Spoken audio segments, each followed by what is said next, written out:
anti-hail net. Yes. Anti-hail net, like this. To protect your plant. Yes, to protect your plant, your greenhouse, your farm, damaged by hail, like this. Oh, well, what's the most popular color?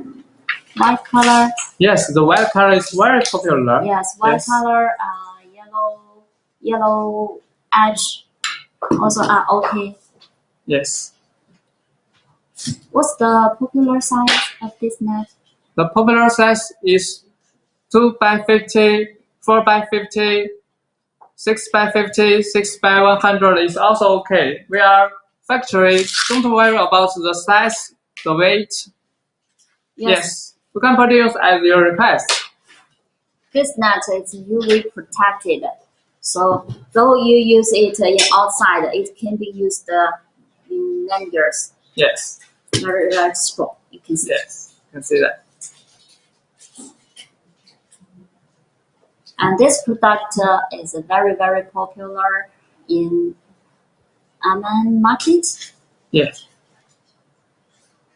We have about 4 containers. Yeah. Exported to Amman market. Yes. Yes, you can see it. You can see the details.